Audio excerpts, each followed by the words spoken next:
Welcome. How's it going, guys? Welcome to another episode of the Radio Toons podcast. How's it going? It's going pretty good. Pretty good? Good. Nice to hear. I'm Steve. I'm Ernie. And today we have another guest. Who would have thought? Another guest. Someone else wanted to be on this show. Ernie's one of Ernie's coworkers, basically. You want to introduce him? I'd like to introduce everybody to Kevin Toft. Kevin Toft was one of, well, I guess never really my boss, but you were supposed to be my boss. So close. He worked with me, or was supposed to work with me at EVGA, and now at the Curtain Place I'm in Thermaltake. But funnily enough, that one I was a handoff. That was that was a handoff. I'm leaving. You want this? But one thing is like I got to hang out with Kev just because so many people were like, "Oh man, you gotta meet Kevin. You gotta meet Kevin." So I started just meeting him outside of work, and then found out that he's as big into sci-fi and animation, all this kind of stuff. So Star Wars mostly. So I grew up at the right time. There was a lot of stuff going on there, guys. I mean, even going back before Star Wars, there was Space 1999. There was all this. There was a lot of stuff. Yeah. Anything sci-fi you're into? I was into it. Yeah. Okay. More fun that way. So after our Star Wars Rogue One, I guess you'd call it a review? Yeah. He had some things to say, basically. I got tired of typing. I think Ernie, what are you doing? I think you texted me maybe an hour after it went up. You texted me, "Okay, I'm in," and I was like, I don't know what he's talking about. And then all of a sudden he's like, "All right, I think I need to come on your show." Well, it started getting a little sideways, but it wasn't that you guys weren't appreciating the movie. It was that you didn't really understand the significance of some of the things that was going on. Okay, no, true. So that's what I was gonna say. Is my question to you today is, what's your goal? Is it to convince us that it's a good movie, No. or do you just want us to appreciate the lore? I think you behind guys it? already like good stuff that's good. The movie was a different experience for me because I knew who Saw was. Okay. I knew about the past. I knew a lot about the expanded universe. Right, I knew a lot about what was canon and so on and so forth, because I've been watching a lot of stuff that people are really discounting because of the format that it's delivered in, and that's cartoons. Right. Which I think it's a huge mistake. I mean, I remember when I was a kid, we used to dream of a Star Wars TV show. We were like, oh man, there's so much more, because I'm old enough that I was there for New Hope in the theater as a 10-year-old kid, so it really impacted us. So I was also there when the invention of these things called VHS machines came out, which were these for you kids at home that don't know, these dinosaur machines. Well, of course, you get that the first time you can buy a movie, and the first thing you want to buy as a kid when those things come out is what? Star Wars. At first, you could only get crazy movies like Bachelor Party and stuff like that, but when Star Wars finally came out on VHS, well, first we got bootlegs. That's what you do first. And then when it became available to buy, we ditched the bootlegs and we watch those. And we watch those tapes, watch. And what you do is, if you listen to those, and Ben's telling him, "Oh, your father was a cutting pilot, and he fought with me in the Clone Wars," and you're going, "Oh, what are these? What is? Oh, I'd like to see these Clone Wars. What? Yeah. Little did you until know. you saw. Yeah. But all these things they bring up, the Kessel Run and. All this stuff. You're like, what is that? What's Sullus? Why are they massing there? What? Yeah. And so you get hungry for that. Right. And when so it was kind of like a double whammy for me. I don't know that it ever hit you guys that hard. You guys are kind of lucky because you could possibly see most of the movies in order. No. Well, here's how I'll introduce that, because I actually watched them in their entirety when they got re-released in the movie theaters, and I think that's the first time you watched them too, Steve. Oh golly. When they got re-released in When theaters. was that, in 98 or 97? Something. Well, no, not 98. They were 98, 97. They were still doing prequels. No. So it was. Oh, you're talking about when they did the remastering of 4, 5, 6. Yeah. So special editions. Yeah, it was something like that. Yeah. So they re-released those, and our sister took us to go watch those. All three of them, in fact. Mm-hmm. And what's funny is whenever I mention that to people who saw the originals, they always cringe at me because I wasn't around for the whole, Han shoots Greedo first. You only ever saw them shoot at each other. Yeah. I only saw like the weird head movement with the two shots happening. And I was like, I thought that's what it was, and it's weird. Here's the thing about that. It's, both he and Spielberg kind of, I don't know what happened. I've never been a super uber famous director, and I don't know what happens to your head when you make a movie like Star Wars and a movie like E.T. and you watch it years later and say, those guys shouldn't have guns. You gotta make them walkie-talkies, and that guy should shoot first because Han's actually a swell guy. Yo, he's a pirate. He's a pirate. It's not like a swell guy with a ship giving. He's not like a Mos Eisley Uber. You know, he's a friggin' pirate. He's not there to just give. Hey, you need a lift? Hire me. I've got my my side to hustle on. That's what Lucas wanted him to be, though, right? He was originally Originally, that's how he was designed, and everybody was okay with it. Yeah. Listen, I've heard weird things out of Lucas's camp from like what he wanted originally. And I mean, I've heard stories of Luke being actually like a 45-year-old man with a robot arm or something crazy like that. Gonna be an alien or something. Yeah, I've heard weird stuff. Which also, since you're the expert on this, Han is kind of an alien or something, or he's part of another race. He's not human. Is that true? I don't know about that. I mean, he's Corellian. Okay, what is that? That's just a planet. You know, it's just like one of the systems there. The Corellian system, you know. So he's human. For all intents and purposes, he's definitely not a dud. Because I had always heard that part, and I thought, well, does that mean he's alien or something? As soon as you start getting into that kind of stuff, it's like, well, why don't all the bad people have a British accent? Why is everybody humans? This, that, and the other. But there is some stuff. Why does everybody cut their hair like they're in the 60s? There is some weird stuff I've been hearing about Grand Admiral Thrawn and the Emperor. More of this, the Emperor did not like aliens. Like, here's this whole cleansing thing. That's why he sent Thrawn to the Outer Rim? Well, Thrawn was kind of a special case. I think it was because of how maniacal and efficient he was. But the Emperor didn't want like anybody in his gang that was not of a humanoid, like, you know, human-looking thing. So he's a racist. Which I thought, he's a little Trumpy. I thought that was really weird because there's a lot of things you can take advantage of if you don't get into that. And it's weird. I'm kind of glad that he didn't go down that path and make it into a thing, you know, like that. But I was like, what? Because there's a lot of things you could do with that. I mean, that kind of brings us back to something Steven wanted to say, which is like the part of the expanded universe.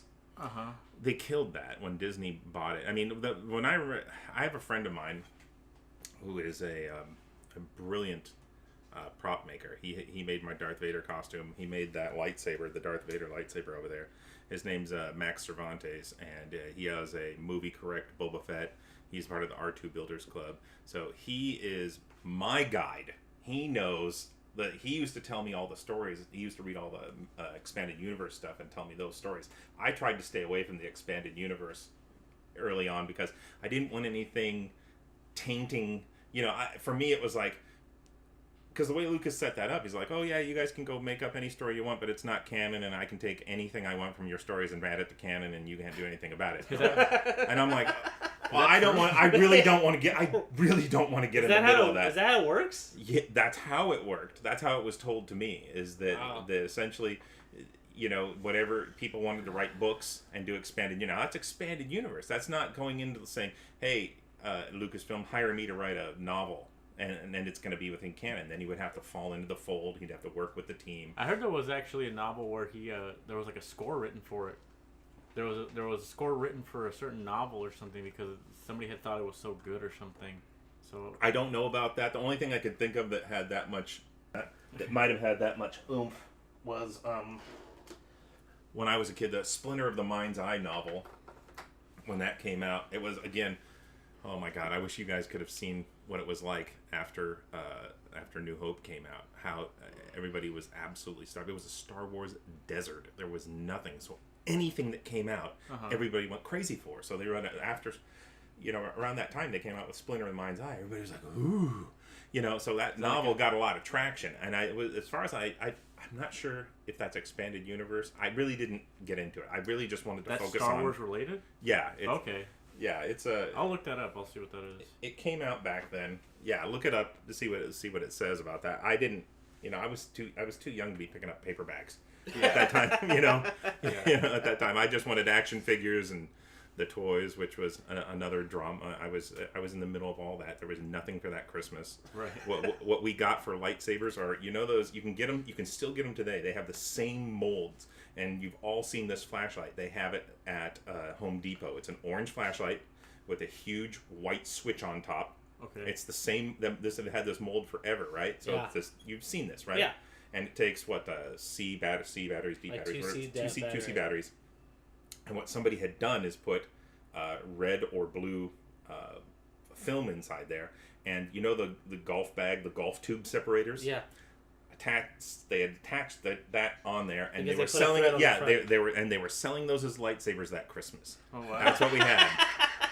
That's what we had, and we had a card that says, "Kenner owes you an action figure." Oh, nice. Yeah, I owe you action figures. We were just sitting around looking at each other, and then the Star Wars Christmas special. Now again, everybody looks at that Cleveland steamer. Have you ever sat through that whole thing? I've never even watched it. I've seen I videos double on dog it. dare you. It is so hard to will get make it through it. through. Yeah. It is so hard. It's on You YouTube. ought to do it just like a test. Like people do, like the cinnamon challenge, or they do the heat hot peppers. Force yourself to go through it, just so you can come out the other side and say, "I know what November 17th is." Yeah, I see what you mean. Didn't Boba Fett premiere in that? They had a Boba Fett cartoon. Yeah. Which everybody loved, and because we couldn't get enough Boba Fett either, because he was super cool. That was that was actually one of my favorite action figures when that one came out, man. 'Cause it was Boba Fett, man. Yeah, he's a very cool looking character. Yeah. He doesn't always do so much in the films, but I know design wise he has clothing brands, and he's all over everything. People love that. Well, Mandalore. I was gonna say that Mandalore thing exploded. Now, even. Are you talking about that skull of a? No. Mandalore is it's not.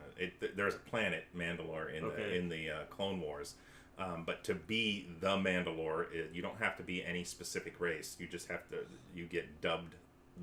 I can't remember. It was the High Mandalore or something like that, and you're leading the army. But they were a very warlike race, and they had a lot of infighting and clans and superiority stuff going on, and that all that was brought to an end by the time we got to the Clone Wars. They had gone complete pacifists. They didn't want anything to do with anything. Okay. As far as fighting goes, but they were Mandalore supremacists that were, and that was the Death Watch. Those guys were guys that wanted to stay true to the old ways, and they were awesome fighters.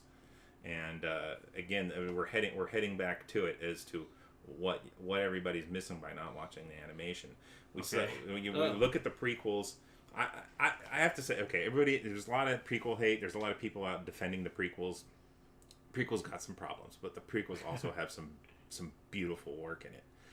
Yeah, but I think this is one of those things where so many people have such a love for Star Wars. Yeah. So anytime Lucas asks them to do something for it, they put their whole heart and soul into something, and you can see it in all the visuals and the monsters and the settings. Well, he gets good people, yeah. Yeah, but then the problem is the humanity's drained all out of it, because the dialogue is written by somebody who he gets grandiose ideas, he casting unknowns. I feel so sorry for Jake Lloyd. That was so not his fault. Yeah. But the kid was delivering just reading from a card. Well, I mean, just a bit of advice. I've only been around the block for films never. Yeah. But anytime you have a kid in a film, they gotta be they either gotta be very a small use, or they have to be an amazing kid actor. I got the word for you. It's called charisma. But it's a kid can just ruin your film. Stranger Things. Those kids were great, weren't they? Fantastic. But he was what George wanted to do is he wanted lightning to strike twice. Casting Mark and casting Carrie, and Harrison had only done. He was a carpenter at the time. Well, at that time, but prior to that, he had already done American Graffiti for him. That's right. Yeah. And he was coming in. He was actually only just helping him out, read lines with Mark and Carrie. So. Oh, that's cool. I actually didn't know that. Yeah. So it's funny. And he ended up he was going to have him be Luke, and then he's like, no, let me do this Han Solo guy. I think I know what he is. I think I get it. So even he knew better than Lucas at that point. Then Lucas was like, I bet you are. If you ever want to know how much other people know than Lucas, I mean, you watch the interviews with Irving Kershner, and they're talking about the carbon freezing scene and how long they were struggling with the dialogue that they had when they came up with "I love you, I know." Yeah. So Irving Kershner directed Empire, right? That's what he's. Yeah. Okay. That's quintessentially my favorite. That's my favorite Star Wars only because not only is like the visuals, like that's the strongest lightsaber battle in my opinion, only because all 3 points are there. Like the heaviness of the battle is there. The choreography is really great, and thirdly, the visuals on that are like iconic. Yeah, I like. I mean, that whole colors in that scene. The orange floor with the blue backlight, and then the 2 swords clashing against the silhouette. Just brilliant. They are beautiful. I always felt though like the battles could have been more. I really got an idea for what's going on there back in 96, 97. I had a Vader costume built. I got the Dawn Post helmet.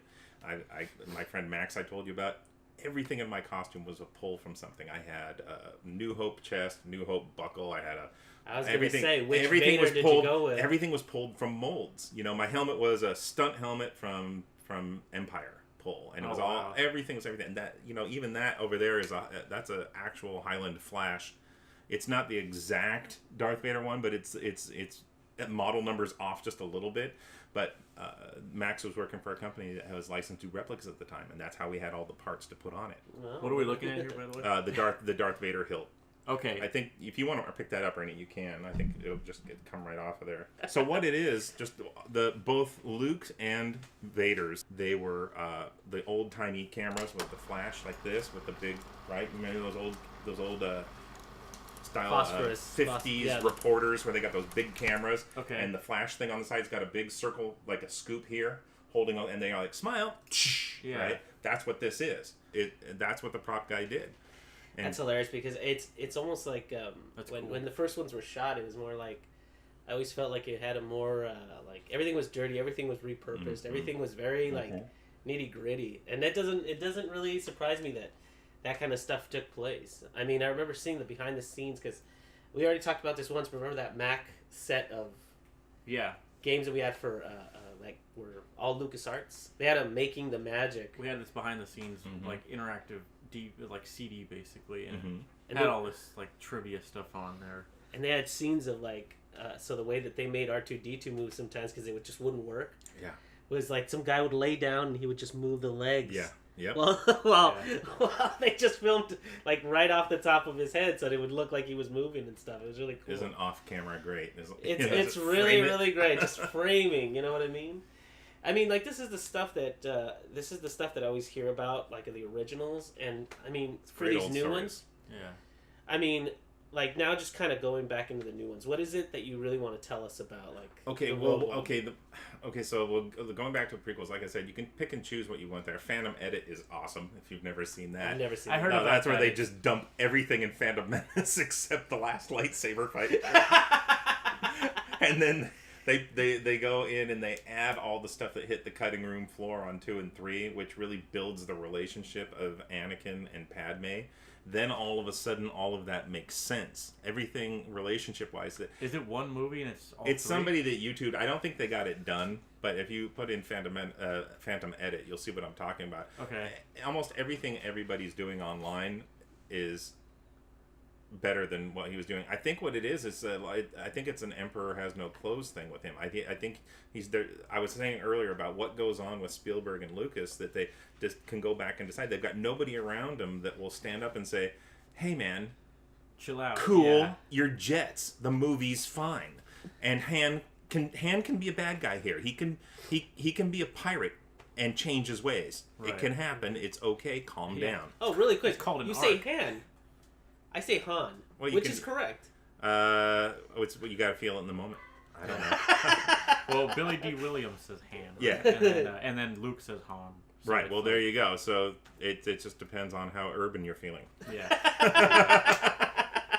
Well, I want to finish what he was saying. So where are we going? The prequels. okay, so what I've done with the prequels is the stuff that I like. I go, okay, I like Ray Park. He was amazing. That some of the best saber work. You said you liked. I was impressed with his moves. To me, that was what I've always wanted to see a lightsaber battle be. Mm-hmm. He was just phenomenal. I got to see some of the stuff I wanted to see, like the beginning of the Clone Wars. So I take all that. And then they did us this great favor of doing the Clone Wars cartoon series. Mm-hmm. Now, I can't tell you how many... Now, wait. Before you get into that, Clone Wars 3D or the Clone Wars 2D? Oh, you're talking... Okay. Well, yeah, the one they did, the Samurai Jack style looking... Because, I don't know if I mentioned on the start, but that is my quintessential favorite cartoon series. They're both good. They're both good. Because the director was... Genghis Tartakovsky. Yeah. And that was great. His storytelling is always so good because he tries to use as little dialogue as possible. Yeah. Because he's such a visual director. Yes. So great. He set the scope and scale, and you could feel it in the emotion, and the story moved. Again, everything the prequels weren't. Mm-hmm. But then you're talking about 3D, right? Both. Okay. I think, I accept that, also, I love, my favorite takeaway from that is how Grievous got his wheeze when Mace Windu goes crunch on his chest. I'm like, oh so man, brilliant. Okay, so that's so clutch, so clutch. Have you not seen that? No. Okay, well I'll let you take that. I'll let you walk him through that. I'll walk you through those. But then the 3D ones, this is where the 3D ones. This is where it's going to tie into the stuff you had trouble in Rogue One. Is that the story of Saw Gerrera is a tragedy, man. And who is that? Saw Gerrera is the guy that Forrest Whitaker plays in Rogue One. On his home planet, him and his sister were... You have to understand how it's the scope of war in this galaxy can be... You can have these massive ship-to-ship battles, and then you've got occupation with rebellion. Mm-hmm. So it's multi-layered. And on his planet, he had freedom fighters. He and his sister were essentially terrorists. Okay. Like the rebels, basically, right? Except terrorists. Rebels were... It's like, we're a faction and we're waging war against you. Uh-huh. And... no, terrorists, what you would call it, the resistance. But it's different because what they were doing, the rebellion was saying, we're a government and we disagree with your empire. Your right. And they were going, get off our planet. Here, I'm going to stick a grenade up your ass. Okay. That kind of a thing. Versus, they were open war versus hit and run. Right. Murdering, people in the night in their sleep. Saw was doing that, and they sent some Jedis out there to try and say, hey man, why don't you just jump in with us and we'll kick the Separatists off your planet together? Okay. And they were like, yeah, but we don't want you here either. We want everybody off our planet. Gotcha. That was, and I'm paraphrasing like crazy. They could see it and they accepted the help, but they weren't about it. And they were trying to convince him to not be as terroristic, and he was struggling with it. And round and aboutly, by his actions, his sister got killed, and they were super close. This is when they were young, yeah, right? Yeah, super young. So I mean, you can imagine that would have, he just became more and more indignant and more pissed off over the years. So by the time we even see a younger version of Saw when Jin is young. Yeah, when she's in the hole. Yeah. And so when it's such a payoff from seeing him as a kid with his sister fighting to save his planet, and to see him in that movie and what became of him, and see how absolutely worn out he is. That's what I was going to ask. He doesn't want to run anymore. He sees the wall coming, and he's just like, I'm done. Well, that's what I was going to ask you too. Is do you think he's like well represented by Forrest Whitaker? Yeah, right on. Yeah. For sure. Did he have the breathing mask when he was young? No. Actually, the way that... So what's the story behind that? Is there a story behind that? There is a mention of it. Okay.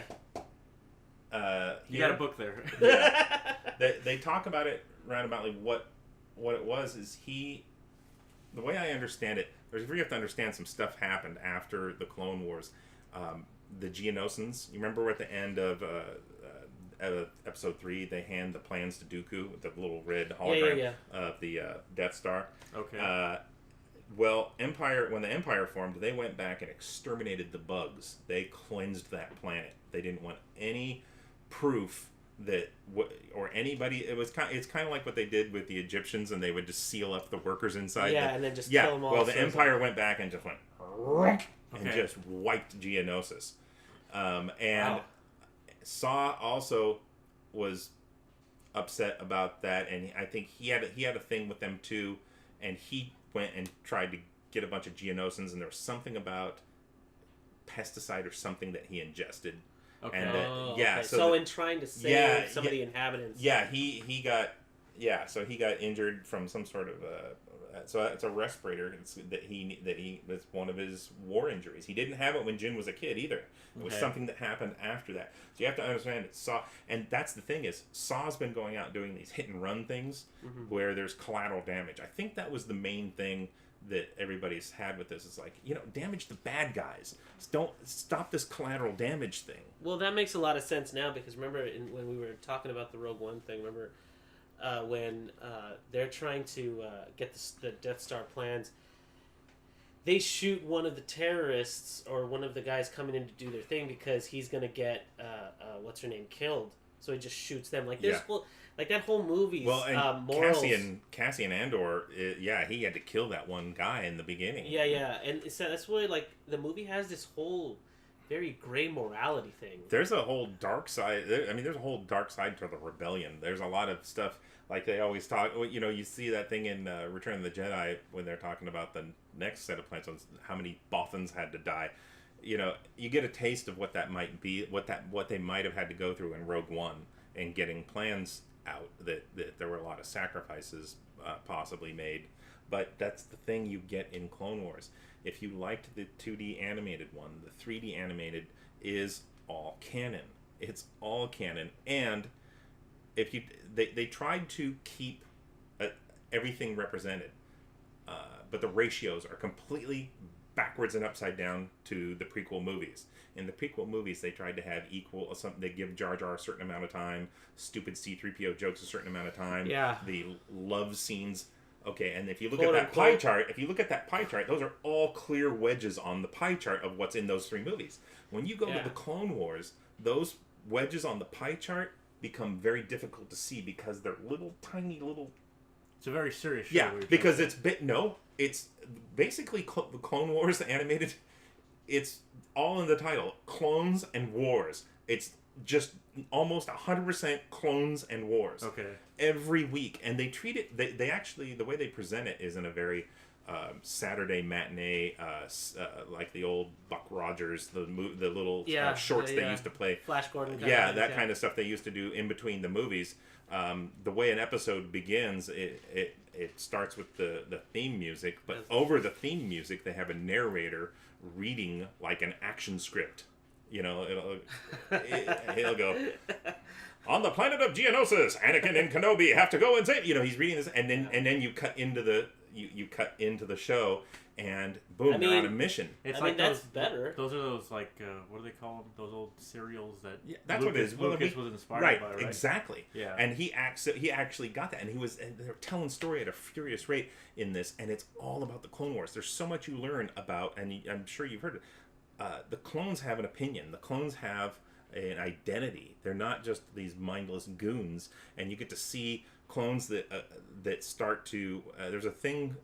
If you ever see a clone that's dual wielding, that's called Gone Django. He's gone Django because he's reverting back to Django.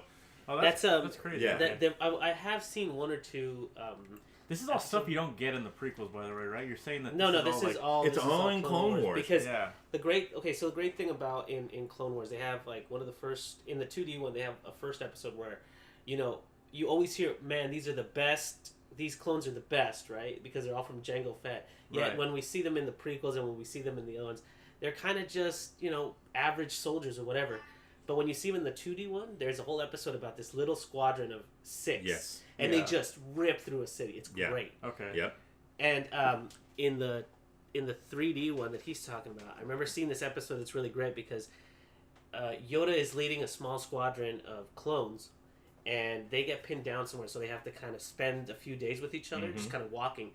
And within that, Yoda actually tries to like befriend them, and you find out that even though they're the exact same copy of the same person, they all have very different and distinct personalities. Absolutely. Okay. But it's like a really great episode because they're it's such a weird concept that these clones each have their own way of thinking and their own way of, it's like a different side of one person.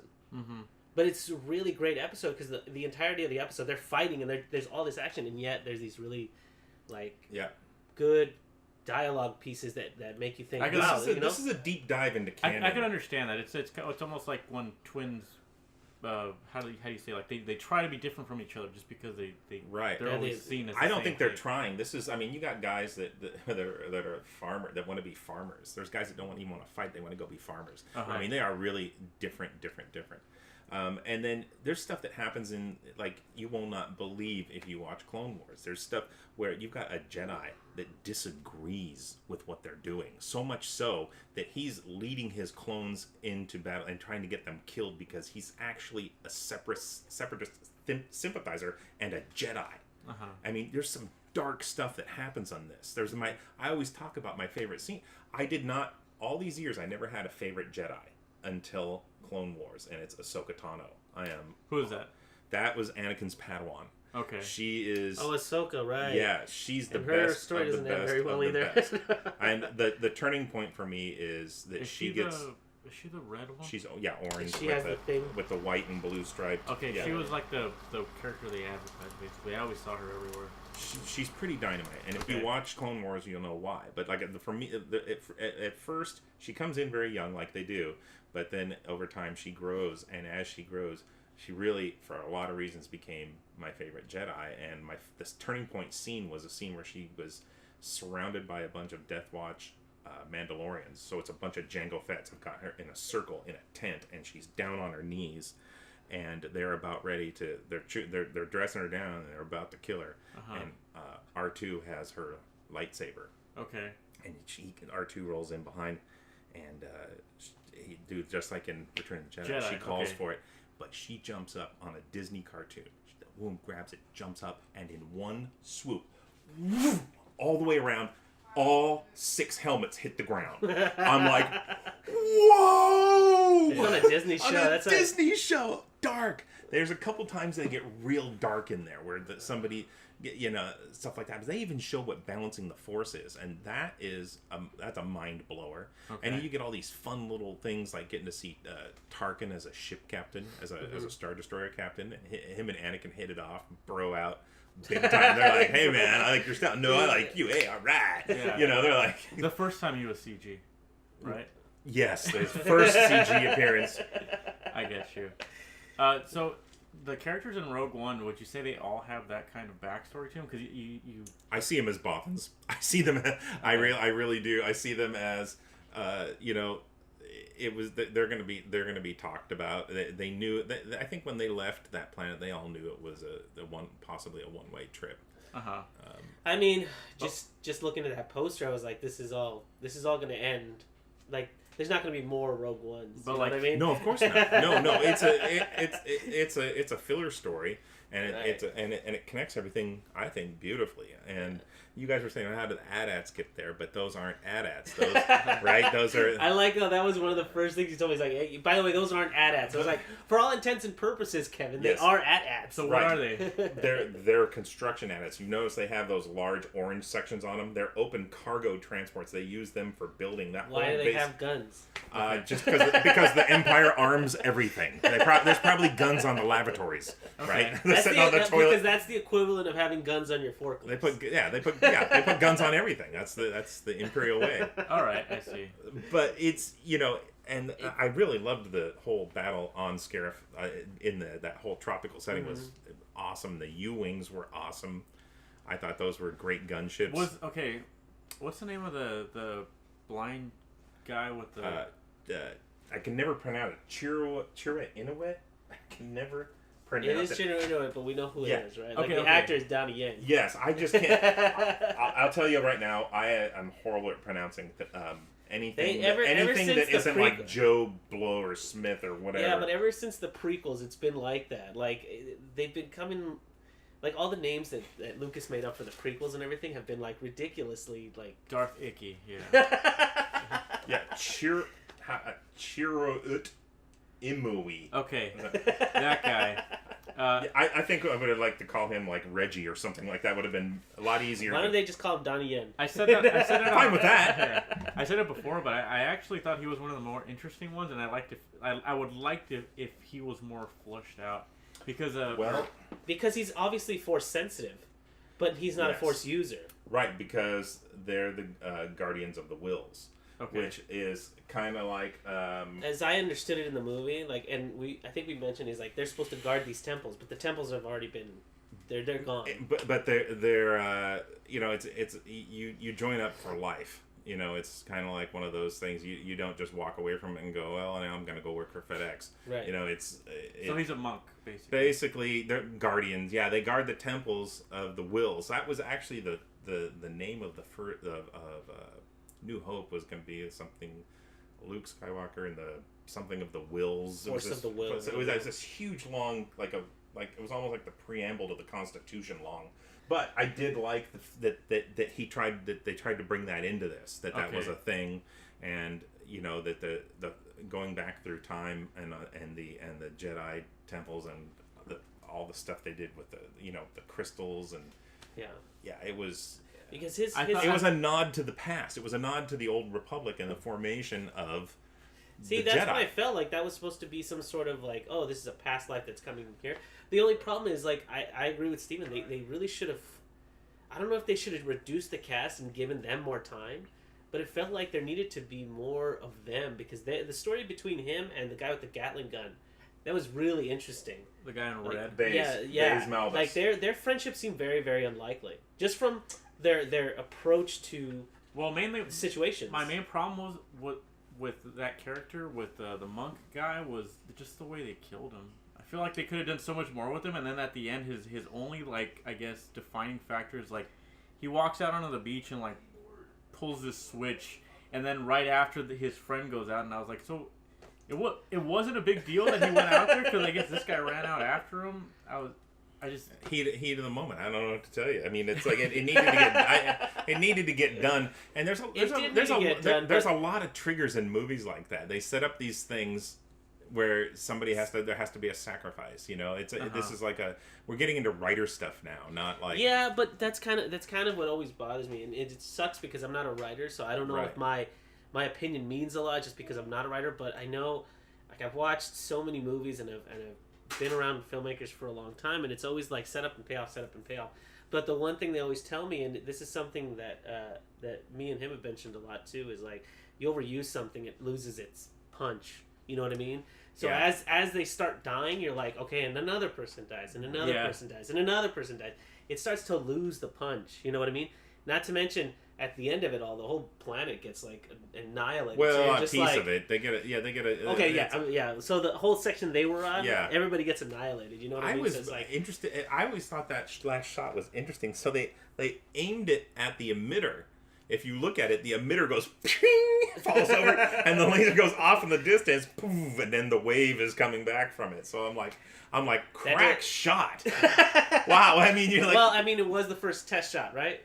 Okay. Second, if you call Jeddah, I'm talking about Scarif. Oh, right, you're right. Second shot. So second shot, they're still finding their... Listen, if they needed to take that emitter down, did we have to shoot with the Death Star? I mean, if you want to nitpick it, you could have flown in there. Listen, Mark Talkin likes to do everything 100%. Yeah. If it's 1%, there'd be no planet. He only shot it at one of the crystals, not the whole thing. Otherwise, the planet would be... That's the other thing. I was hoping they would do something more with that crystal. They mentioned that she has a crystal around her necklace. I think that's just an identifier. I think that really is just that's who she is. A piece of a Jedi stone. Crystal. Yeah.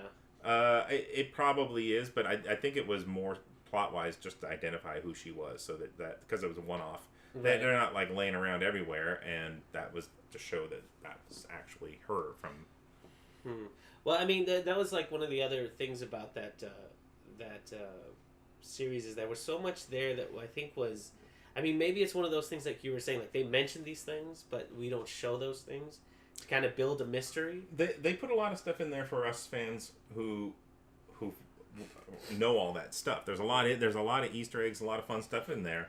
Like from Rebels, I mean, they've got the Ghost in there, Chopper's in there, and when the Ghost is the ship from Rebels. Okay. It's in the final battle sequence when the ships are all flying up. The Ghost is right in there. Oh, really? Yeah. Okay. There's also a shot outside the temple where the Ghost is parked outside with all the ships there, and Chopper goes by. They're astromech. He's actually goes across the screen at one point. This seems more like, the more you're talking about it, the more it seems like a fan movie. It's getting even better. They even page General Sabula. That's the captain of the Ghost ship. The Twi'lek that is the captain of the Ghost. While Jyn is, when she comes out of the main meeting, everybody meets her and they're talking outside of the meeting and they're saying, "Hey." Then somebody runs out and tells them, "Oh, hey, they're on the." No. While she's gathering them, she comes out and they're all deciding we should go do this mission. Mm-hmm. If you listen during that sequence, you hear this. General Sadula. They're like paging her, and I'm sitting there going, "Yeah!" Star Wars Rebels, another cartoon. It's tied into it. Right now, Rebels is in its. I think it's coming up on its final season. It is going to dovetail into Rogue, so there's a huge payoff. If you guys I didn't know that show was still on. Yes, if you guys go and watch the Clone Wars series and then follow it with Star Wars Rebels. Yeah, then we might like. Well, what it is it's like we were talking about Star Trek earlier. Well, they're really 2, 3, and 4 are one movie. Wrath of Khan, and then Search for Spock, and then Voyage Home are really all. I think that they line up better than the other ones because Star Trek. This is one thing. The Clone Wars. Then it goes into the Rebel Alliance, and Rogue One. It's all. I mean, when that Clone Wars, the way it ends, and what happens to Ahsoka, when you watch and see who she becomes and what happens to her, and again how the Rebel Alliance formed, I had no idea. If you look at New Hope and you look at Rogue One, it's hard to tell how that alliance formed, or how you could see it was in Rogue One. It was really just starting to come together. But when I found out from watching the main meeting, they're all talking. Right, well, I'm going to go back and just defend my planet, or we'll just go tell them. Right, they're okay. still having issues, but the way it starts after the Clone Wars, it's really just about little groups, resistant groups, and then people start hearing, "Hey, there's a resistance on that planet. Hey, we should get." They start kind of piecing themselves together, but they're really isolated. And the Empire is doing a job to keep them isolated and crush those little those flare-ups down. Right, but once they realize that there is enough and they start banding together, the alliance starts to form. And again, you see the culmination of that in Rogue One, and then it really starts to get speed in New Hope, and then it really is. Because when they destroy Alderaan, I think that was the last. That was the last straw for a lot of Rebels, and to be honest, that's where that movie starts off, and it starts off so well. They're like, it was galvanizing. Boom, like we're all together. Because if they're gonna just go around destroying planets, like we're all out. Poor Jimmy Schmidt goes back to his planet, and he's like, "I'll see you guys tomorrow." And they're like, "No, you won't." Are you excited for Han Solo's movie? I am now. I like Ron Howard. I think he's a good storyteller. I think we can all agree that Apollo 13 had us on the edge of our seats, right? I love that movie. So it's a good movie. I'm pretty sure Ron can tell a story. I only know him. I only know Da Vinci Code and. I can't think of what Ron's first movie was, but it's funny. These child actors, these actors from when I was a kid. I think he's excellent, and also Penny Marshall. I've always liked her. What has she directed? Big. I think that was one of her. Oh my gosh, are you serious? Yeah, and that's ridiculous. And A League of Their Own. I love that movie. Yeah, there's a reason. I like really good storytellers. I think Spielberg also is a very good storyteller. I think when we get back to George, I think George is a great idea guy. Yeah. I think he's a umbrella overarching guy. And when he gets, I think when we see the problem, when he drills down into things, we get really weird stuff. Yeah. I think contrary to his early, there's this really famous interview where he's talking to I think he's talking to Barbara Walters or something. He's talking about special effects are just a tool. They don't tell your story for you. I think it's quite the opposite. Yeah. Because he actually, his movies always look great. It's got to be hard. It's got to be hard. Like the prequels are the slickest looking movies ever. But the thing is, like, I think Spielberg has a way of interjecting the human element to it, and like this needs to look lived in, but he keeps that plot moving. Yeah, I feel like there were a couple of times in the prequels where he was trying to show that they were falling in love, and it was like it's like two robots. They're like, "I love you, human." It was like the marbles rolling across the hard surface, and then it rolls into a bowl of oatmeal. Just stops rolling, and you're like, "Hey, man, we got a movie going on here. We need to either make this love story something worth watching." I'm not talking about porn. I mean, just there's ways. There's directors that have done it. Like I love North by Northwest. I think that Cary Grant is he's very smooth, and he's a romantic comedy guy.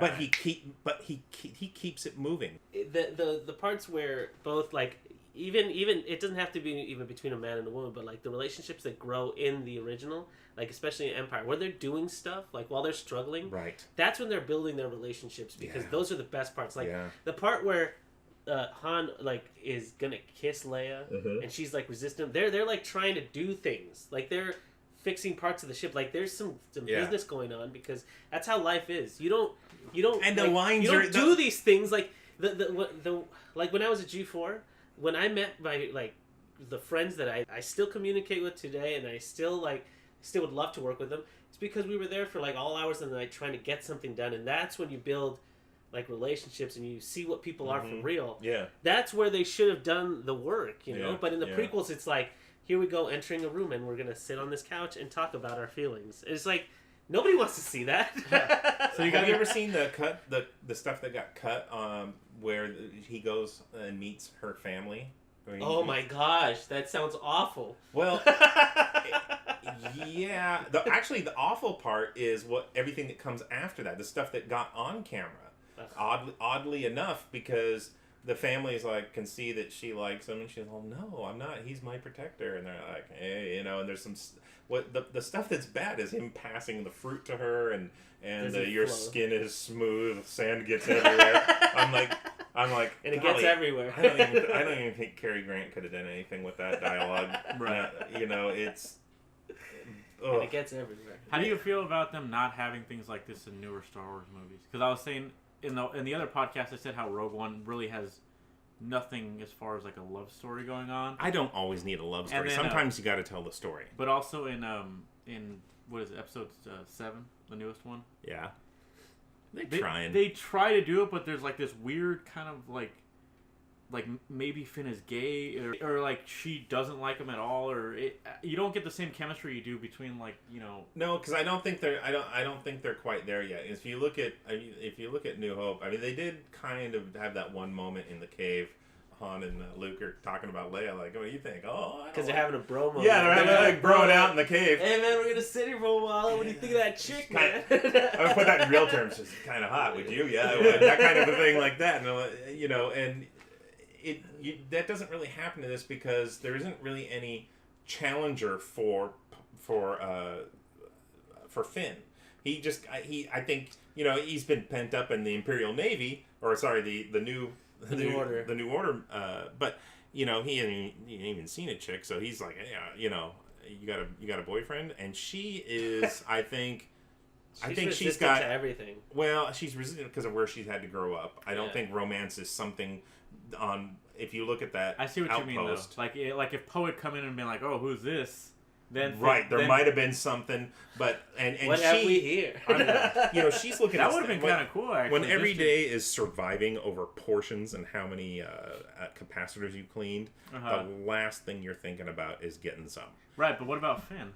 Finn, I'm sure, hanging out with the troopers there, like checking. They probably were talking about it, and then they probably had shore leave. You never, I don't even know how the New Order works, so I don't like. Well, it's one of those things. It looks like he's living like some kind of sterile life. Well, there are females in the organization, and I'll bet you that there's fraternizing of some sort. Maybe there isn't, but they've got to get time off. How many of those are clones still? Because remember, they're still... clones. No. Clones are... they're accelerated age, right? Yeah, they die out fast. But they just keep making them, don't they? Okay, well, in the canon, no. Okay, so what was decided? What have you done? Okay. Damn it! Sorry. What was decided was that they felt like the clones were too independent. They were becoming too independent. The Jango clones. Right. So the Emperor decided, we'll just train regular soldiers. We'll just train people. And right, I do know what you're talking about. Yeah, they say at one point, they say like, your guys are getting too crazy. We're gonna have to get. It's in one of the graphic novels, or one of the novels where they talk about Palpatine making the decision to, step away from clones and make a regular army.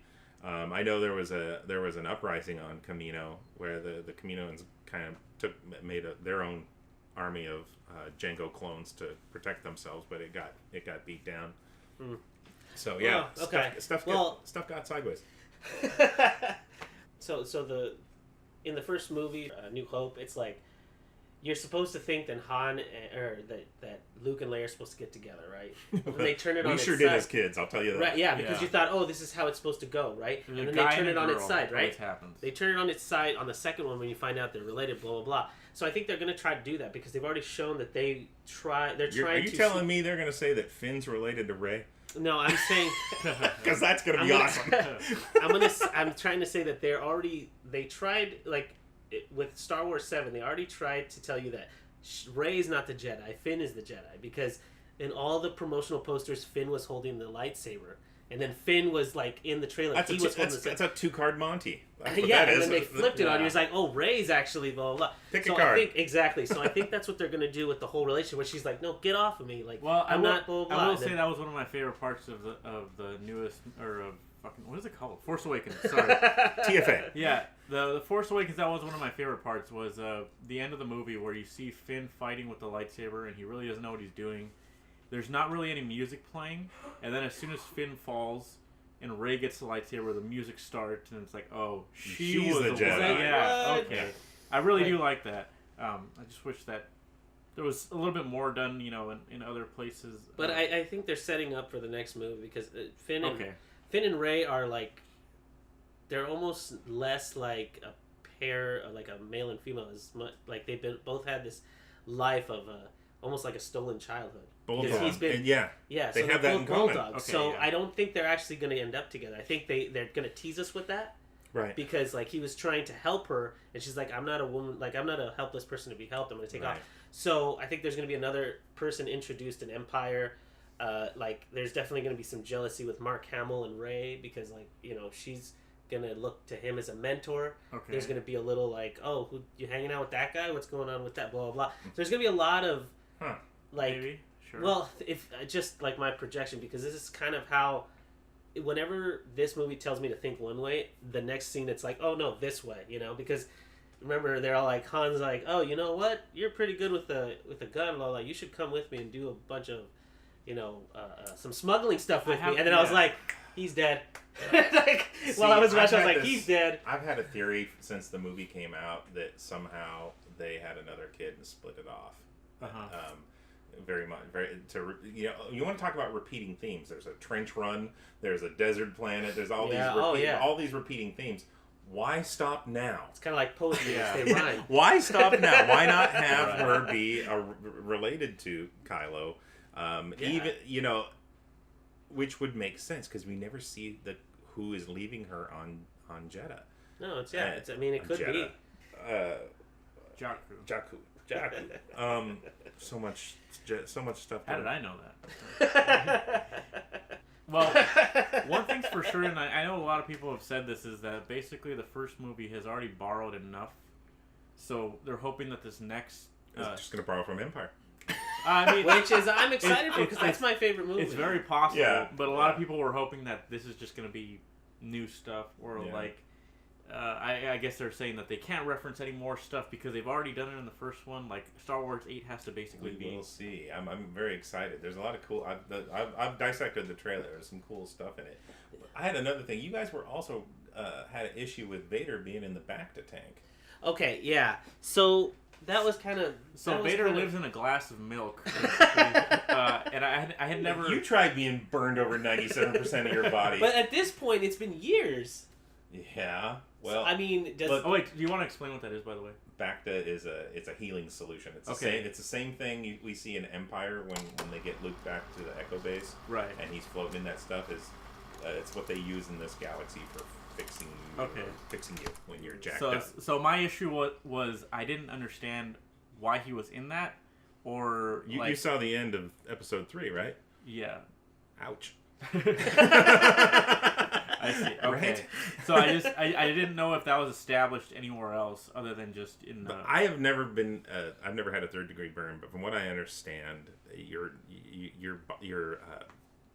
it affects your central nervous system. Your pain receptors are, and he's walking around in a sweaty leather suit all the time. Right. He's probably needing to, and Like if you look all at these Snoke years, is jacked he's up too. Yeah. Like, all these years he's still having to do that because it's at least been 10, 20 years between the events of him getting burned to like the first time. I would have to look at and see how far back it goes as Right. far as if it's just surface or if it does, if it when you're floating in, if it can get deeper in and do more. It must have something greater to do with his injuries. Maybe it puts him in a place where he feels no pain. Well, but yeah, because like the stark contrast between him being as frail as a newborn baby and him choking the crap out of somebody from like, billions and billions of miles away. It's just like Tony Stark. Come on, he just got to get in his Iron Man suit, But I mean, like, I don't know if I liked that in terms of this movie because so in New Hope, he is not at all looked at that way because in New Hope they don't show his frailties. Empire they start to. Because they're starting to show his humanity. As a kid, I remember that was one of our favorite things. Yeah. That next day at school, we were all going, "Did you see that helmet thing? What is it's like his brain or something?" And we were all like, everybody was freaking out, going, "Whoa!" And I kind of agree with this guy. It was like Vader, at this point, in Rogue One, needs to be the ominous, like, he's coming at some point, and he needs to be just. Did we see the end of that movie? Because that's what I'm saying. I would say he was. Point. I did like the end of that movie actually. That was actually probably it was my favorite. That was ending probably my ever. best 15. It was. I mean, Ernie said it too. It's like it's a bit over the top, but I think at that point it's like everyone stayed to the end for this. You need to make it big, basically. Yeah, like the prequels. You guys know the Easter egg in that scene. Rebel trooper that releases the docking clamp. Mm-hmm. That's Gareth Edwards. Who is that? The director. Are you serious? So watch it back and he can run up the hall. He runs around the corner. Ka-choom! Pulls that thing. That's Gareth Edwards. Oh, that's cool. Yeah. I like and if you that. look closely too, Carrie Fisher's there somewhere. Yeah, she's yeah. Oh, what'd you think of it? See, that was a fall down moment. I felt like they missed on that one. I felt they were better on Tarkin than they were on her. I always said this to Ernie too before it, but I almost feel like let's pretend this movie was made back in like 2000, right? Mm-hmm. I feel like they would have just had a woman in white because everyone knows what she looks like, right? Let's say just like the back of her head or something. They just hand her it and that's it. Yeah. I feel like that would have sufficed. But You're right. But they were showing off because they got Tarkin down. There's something going on out there because look at Guardians of the Galaxy 2 when they made Kurt Russell look like 1970s again. But I was like, wow. But they have Kurt Russell as a base. That's the difference. Yo, man. Listen. They dropped pounds off him and everything. I mean, but here's the thing, like with Carrie and even with Grandma, because with that one he is in the dark and there's light to be played with there. Like they have a very select in terms of composition and all that. They have a much easier time there than in a clean white room where there's just like I don't know what the ins and outs, but I know they struggled with the mouth in Jeff Bridges and Tron, yeah, but it was cool to see because it totally looked like him. It did look like him, but the animation was. This guy, it's like Uncanny Valley, and he even felt it. He was telling me. I was watching this really early. It was like 4 a.m, and I was just like, I don't know what's going on, but that guy looks weird. I don't know if I'm just tired. Yeah, I know. Well, I think we're testing the water now. We're actually at a time, a decade from now. You won't know. You think so? You give if they're this close now, give it 10 years. Ugh, that makes me scared. Do you think that in Episode 8, real quick, do you think that they might do something like that with Luke? If they de-age him? If they do like a flashback scene or something, do you think be interesting? Yeah, it would be interesting. I don't want that.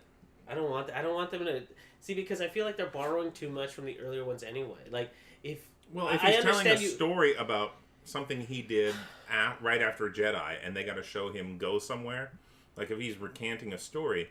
But if they're trying to drive the story with a full character, that's one thing. If they're referencing a past moment, can't you give him a break? This isn't his story anymore.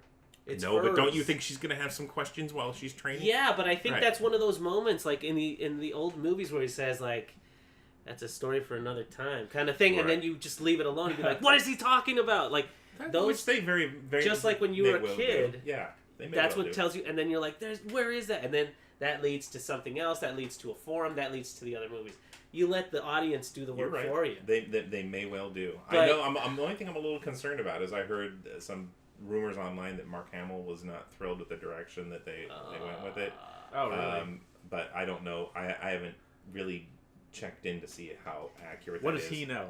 Yeah. Well, he's that's only just the Joker. Mark, yeah, he of all people, he would definitely have some opinions about what he'd like to see Luke do. But I heard that comment that came out after the last trailer where you see him standing in the cave doorway saying the Jedi must end, or whatever he says there, and it's like you're going, oh, and that statement is very provocative because if you go back through, God, I'm telling you guys.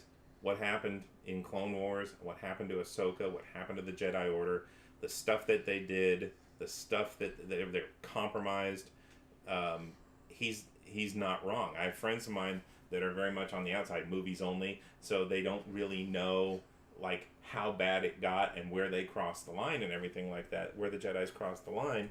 And how far away from, like, if you got people that played the video games, the Old Republic video games, or watching it, there's a lot of story. Oh, we're big fans of the Okay, there's a lot of story in there, so kind of like how the Order was supposed to be, and they kind of, how they got ahead of themselves a little bit. And by the time the prequels came around, they were so far outside of where they should be from the original that it makes a lot of sense. So yeah, I mean, there's gray Jedis. There's this. I mean, that's one of the great things about this is a huge tangent, I know, but one of the great things I liked about those games was at the time the whole two sides of a coin thing was real hot in video games. Like BioShock was like good ending or bad ending. Good Fable, ending, yeah. Fable, right.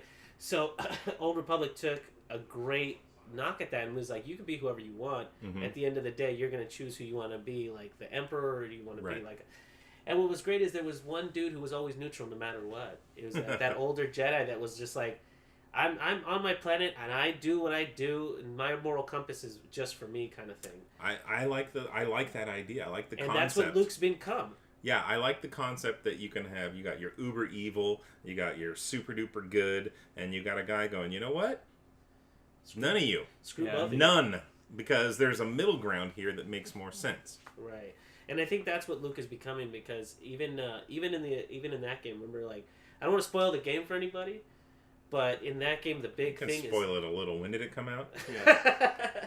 Original Xbox. Okay, then it's their own damn fault. You play a character that the rebels have taken and flipped to the good side by erasing your memory. You're talking about wow. So yeah, the first one. So because of that, like that's morally apprehensible. Like you can't just blank slate somebody, right, and turn them to your side and decide, oh, that's fine. Like that's better than killing them. That's essentially just lobotomizing somebody instead of killing them. It's like you basically killed them anyway. Right. You've killed somebody and created somebody new. That's already a showing that you're if you decide to go evil, there's enough justification for you to go that way. Right. You know what I mean? Or you could be like, well, good is good no matter what.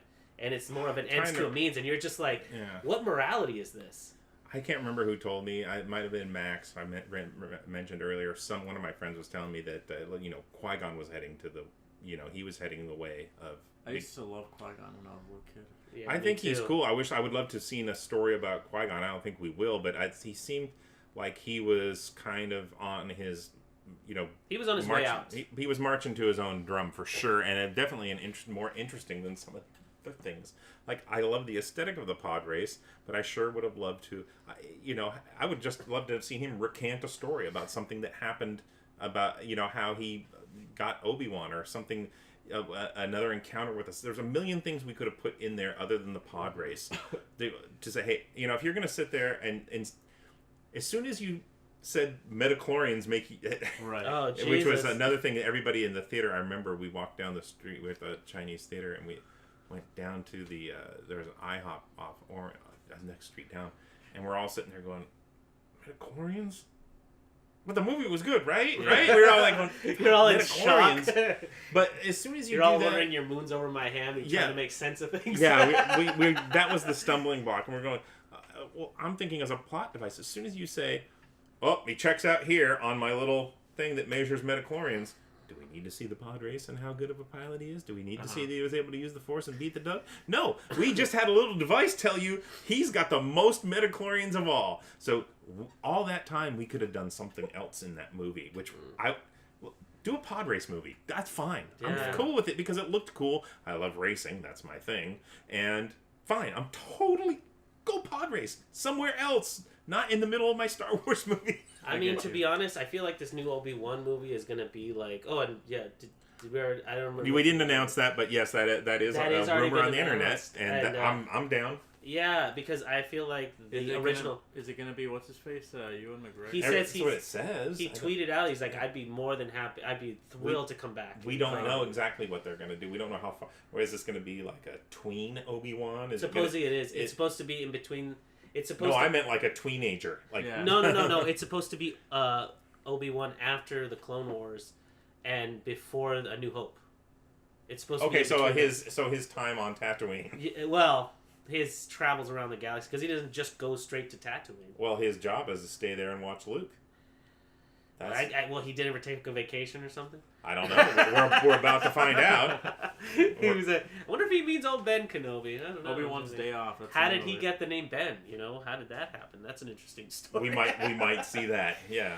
But I think and I'm mirroring an opinion that was set by the guys that we like at Red Letter Media, where I feel like the prequel should have been just Obi-Wan, because what's great about what some movies do that's fantastic, and we mentioned this in the Matrix thing. You don't know how to you don't know how to sell action figures. That's your problem. Well, like the great thing about movies is when you see them through the perspective of somebody who's going through it with you. Right.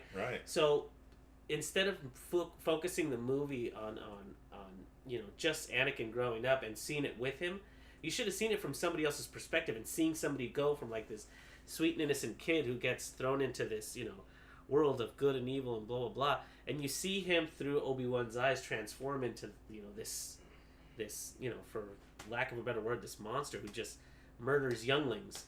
And that was hard for me because I don't like seeing kids get hurt. Younglings. Yeah. It's younglings. Right. Well, I mean, just in any movie, like I don't like to see. That scene where he turns on the lightsaber and the kid actually flinches. I wonder if they had somebody off screen go, "Who?" Yeah. Yeah. And that was some director's kid too. Right. Some producer or something. But the thing is, like, that always bothered me just because, the prequels always make, like, they're always kind of, their canon is very, like, malleable because they all take, he was seduced by the dark side and then you find out he was tricked. Right. And he's just like, oops. Yeah. Was it? Which is it? He's like, I guess I'm Jedis. Or I guess I'm Siths, whatever. And it was like, what the hell? The fall is so short. To me, it's like he goes and kills a bunch of Tusken Raiders, and then he has a couple bad dreams, and then the last thing you see is him and Obi-Wan giving each other hand jobs on the platform outside of one of the Star Destroyers, and then he goes over to Palpatine and turns into Vader. I don't remember that last part. Oh, yeah. There's so much more that fall.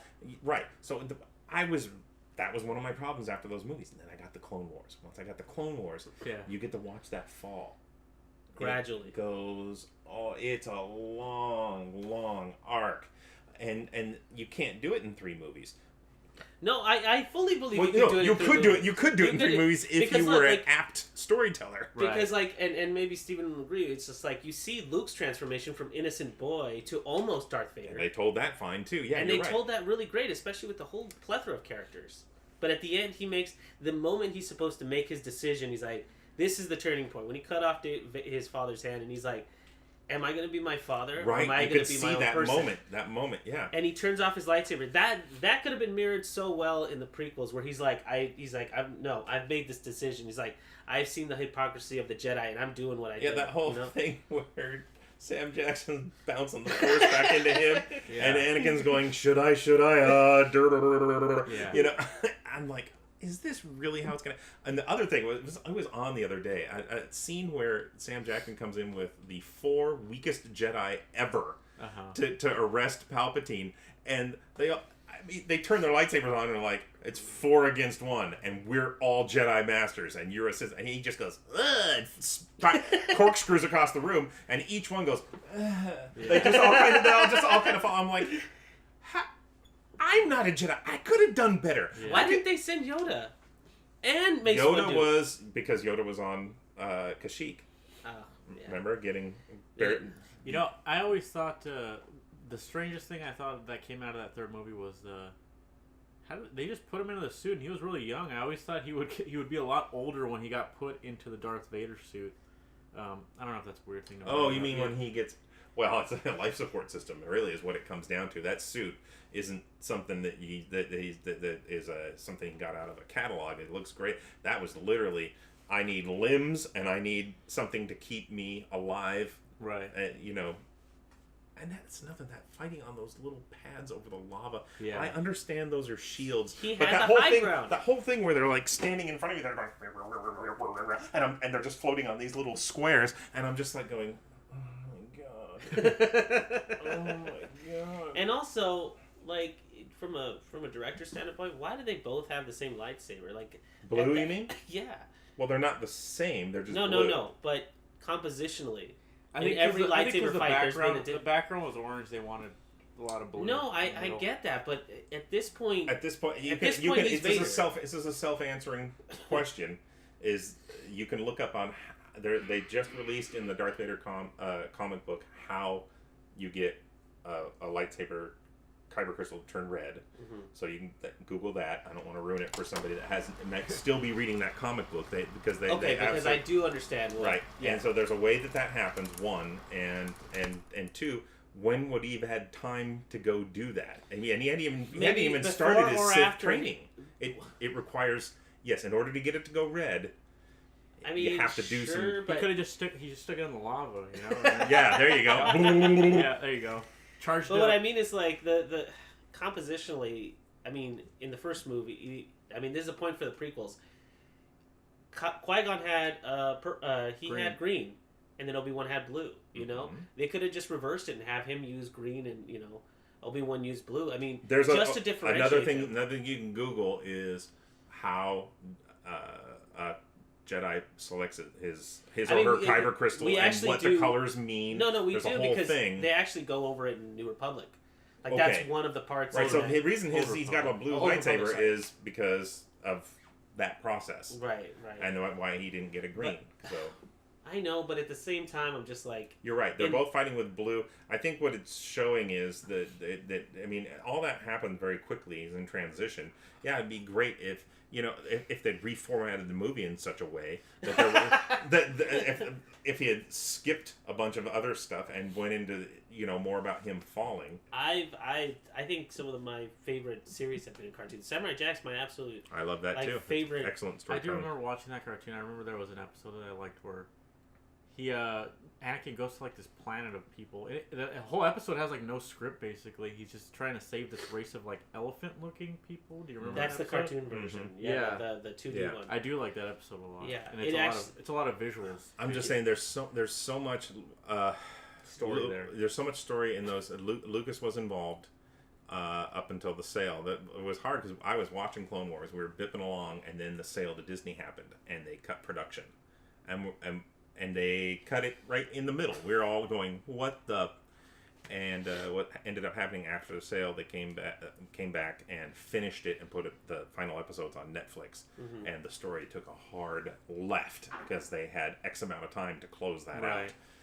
But still, if you like the movies, if you like Star Wars to begin with, why not get the whole story? Right. Well, anybody that's on the fence about thinking about animation or even the graphic novels and stuff like that, if you like it and you want to know the why, then go to where the canon is. Yeah, you said something about the comics earlier, and I've heard that C-3PO's arm in the newest movie. Yep.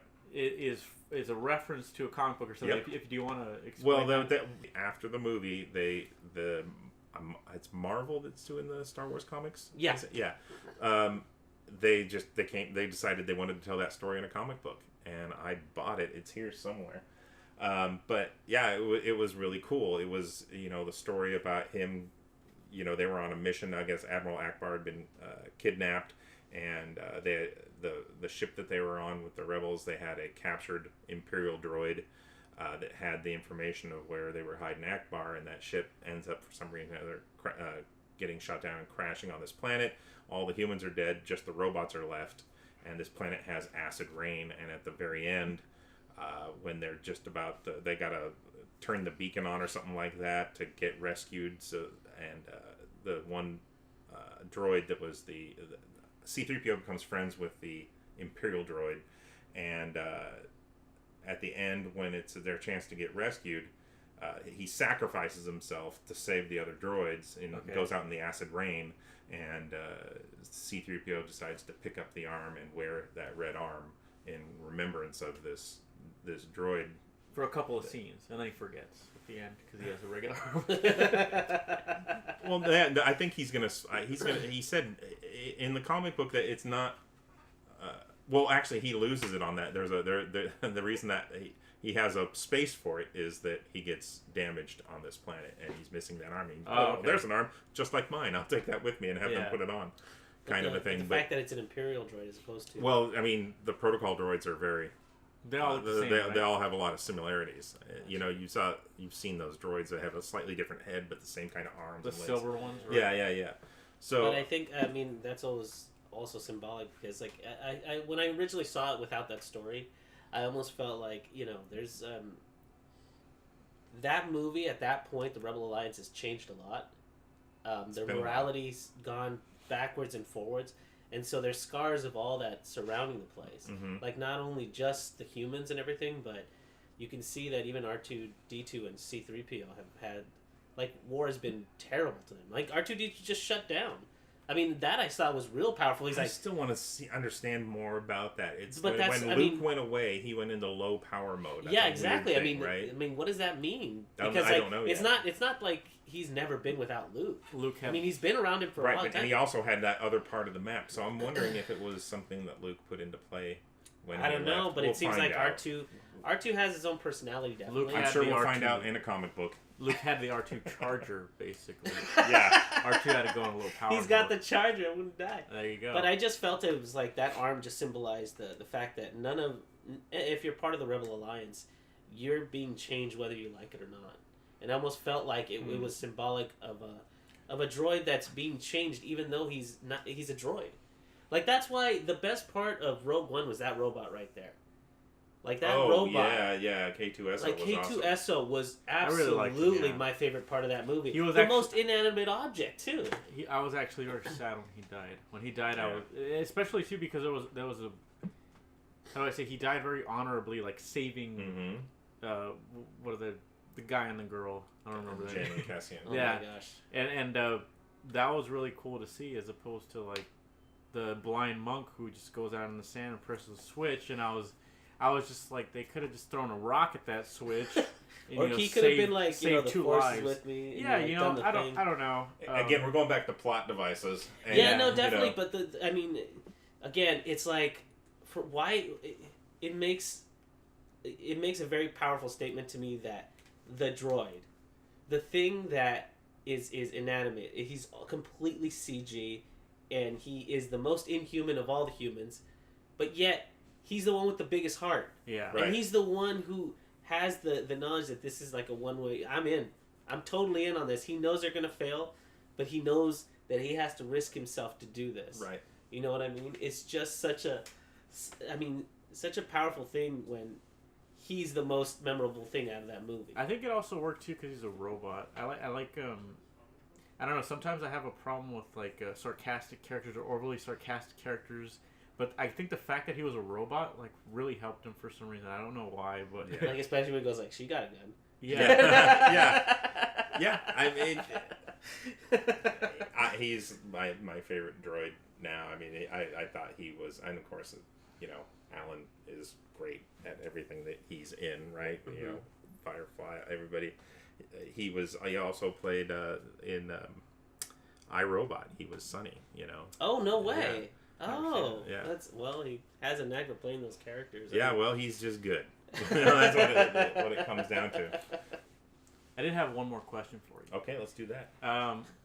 If you were to pick the next spin-off movie, where would you stick it into the timeline? Where do you think is the most interesting gap, I guess, between movies? I don't know if it's a gap between movies. I just know from most of the fans that I know, I think everybody really wants to see Boba Fett. And it's been that way since we were kids. So it really is the choice. I mean, obviously, before he falls into the sand. So what is that between Empire and Jedi, I guess, or is it? I don't even know. I don't know. In Clone Wars, you see, he is hell bent on finding Mace Windu and getting even. Right. Okay, but he's probably about 13 at that point. 14. He's like, yeah, right. So, you could take it from there up to, the starting of the 4, 5, 6 or something like that. You could do him getting out of the Sarlacc pit. You got choices. He lived after that? Everybody wants to think he did. Because what is C-3PO? It takes 10,000 years to digest in there. Okay. If he's got is that what he said? Yeah. So this guy's like the Tupac of Star Wars. No one knows if he's... Okay, I get it. Exactly. Somebody coined that. I'm going to put that. Yeah. Boba Fett is the Tupac of Star Wars. I like that. I think I'm going to frame that. Boba Pac or... Yeah. But yeah, I mean, that I think that's the one everybody really wants to see. I'd love to see, he repainted Slave One from Django's blue to his green colors. Mm-hmm. Where did he get his green men?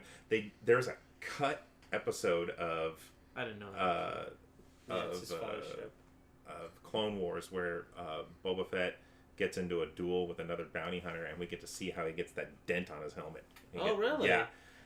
By the way, I never knew that little antenna-looking thing was actually like a targeting site. Yep. Yeah, targeting site. Yeah. I know that from my friend Max, who's a Boba Fett. He's got everything he has is a pull from. It's all original, but his works, and when it comes down, there's a sighting thing on it. Oh, he showed me that. Yeah, it's badass. I love that. And his gauntlet shoots silly string.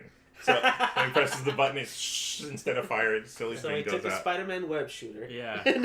Just like in the movie. Well, he had to make it fit within that gauntlet, so he probably rigged his own thing. I mean... Yeah. Well, Kev, I want to thank you so much for coming on the show. Yeah, this was great. I hope I was able to help you guys a little bit understand that it's not that you guys don't know how to appreciate a film. It's just that there's more there, and if you knew it, you might look at Rogue through different eyes. Right. Yeah. I think we have a little bit more appreciation for it. I mean, just with the knowledge of who Saw is and what led up to the events of this, it's just a little more clear. Well, man, Rebels, man, you can just maybe we can watch the movie sometime together, because when I show you where the ghost pops in and where their astromech cuts through and the way it's all, I mean, Disney's doing a good job of bringing it all together, Well, they do. They're doing a good job with that with Marvel too, like their whole cinematic universe. I've said this before to Ernie too. Is like one thing Disney does really well is planning. They know how to plan their bringing stuff it together. Yeah. But before we go, is there anything that you wanted to? Absolutely. Well, we got the company that my friends started and allowed me to join them. Summon Entertainment. Mm-hmm. Summon Entertainment. We have a game called Epic Roll. Okay. And it's a press your luck dungeon crawl, fantasy based. We decided to be a little different this time. Instead of doing your standard Lord of the Rings fantasy artwork, we actually took it to the graphic novel style. Okay. So really cool artwork. The game, I promise you, anybody that gets this game, you can learn the mechanics in 90 seconds. Right. Yeah. It's really quick to pick up. We just came out now. Well, actually, the guys are at Gen Con right now. Yeah. And they're out there with our new version. It's called Epic Roll Eclipse. How timely, huh? Yeah. How timely. There you go. Well, as a personal, my personal endorsement, I have the first one and I have the second one. Not only do the second one improves a lot on the first one, but also, I mean, there are modes that you can play if you get both. Yes. So you can actually combine the two instead of it just being a new game. Yes. So you can have it be a 3-on-3. We're coming out with a 2v2, tournament style, and we're going to be going around to a lot of the game shops in L.A., Orange, and San Diego County. Oh, well, cool. I totally endorse it, so, if whatever that means. Yeah. And if you watch Star Wars Rebels, there's references in the game. No, it's not that deep a dive. Yeah. But I'll put the link and stuff in the description and all that. Great. Well, thank you guys so much. No, thank you for coming on, man. Awesome. So that, Maybe we'll be doing this after Last Jedi. Oh my god. Who knows, yeah. All right. Well, that does it for this week, guys. All right. See you next week. So much. See ya.